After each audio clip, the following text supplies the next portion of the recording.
So Peter is going to be the leader of the church. Talk about Peter a little bit. So Jesus wants, he's been with this Peter guy for 3.5 years or so, knows him really well. He was with him before that as well. He knew God didn't start existing in whatever, 2 or 3 BC, 2 or 300 BC. But he's always known Peter, but he also chooses Peter to be the leader of the church. Peter, to be the leader of the church. Peter's not exactly the most stable guy that you'll ever meet. All the failings of Peter, and he got some right. I'm not going to rag on him completely. He hit the nail on the head when he said, "You're the Messiah, the Messiah of God that's going to come." And Jesus said, "You're right. You didn't realize that on your own. God showed it to you." But there's other instances where Peter wasn't so good. In fact, when everybody else was going to run off on Jesus, Peter said, "Everybody else might leave you, Lord, but not me." And then, "I don't know you. I don't know him. I don't know him." Yeah, a girl asks him, and Peter's this guy. A little girl, too. A little girl, yeah. Little girl. Peter's this guy from what Ed says, and some history we have about him. He was what they called him was a giant of a man. He's a big guy. He's a fisherman. He knew how to take care of himself. And when Jesus talked about him being how he would die, he said, "You've walked where you wanted to walk until then, and they're going to take you where you don't want to go." I think what Jesus was saying to him, you're a big guy, usually had your way around people because nobody really wanted to mess with you. But he's afraid of girls. And like you said, little girls. Yeah. Yeah.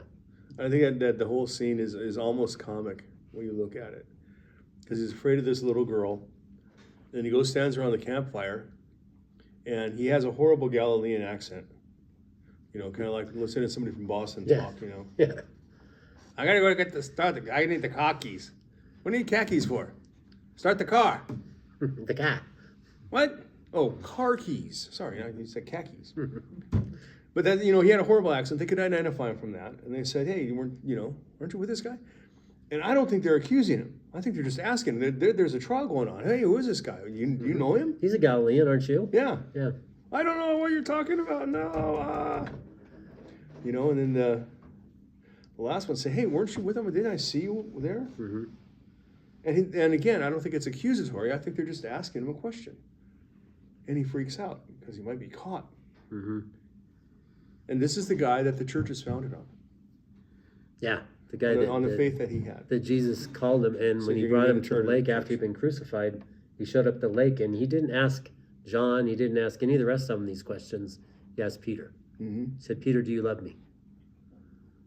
And Peter's now embarrassed Yeah, because he knows what happened, and Yeah, he's probably feeling a little guilty over what went on, but God didn't want him to feel that way because he asked him 3 different times if he loved me, and Peter was devastated. Mm-hmm. But he turned it around. But again, that's how messy it gets. God picks this guy to lead his church, and after all the stuff that happens to him, he still has to come back to him and keep propping him up, keep him going. Well, then even afterwards, when he's leading the church, he becomes starts falling in with the Judaizers. Mm-hmm. And has to be corrected on that. And Paul has to call him out.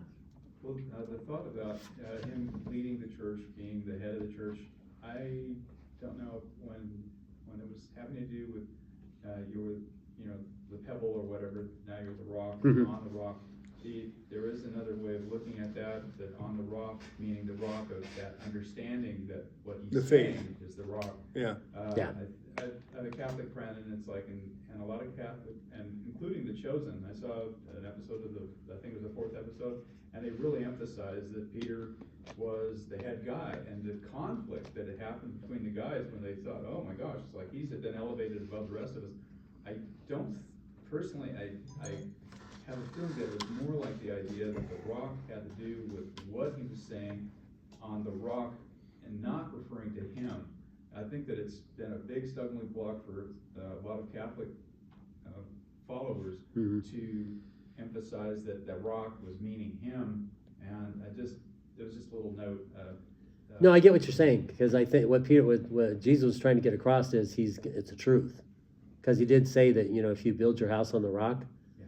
that rock is the truth. Yeah, and I don't think he was the founder of the church. I think early on he was the main leader early on, because you do have that listing every time you list the disciples. It's Peter is listed first, so he was the leader of the disciples and kind of the guiding force after Christ ascended. I think among them, they reference him quite a bit.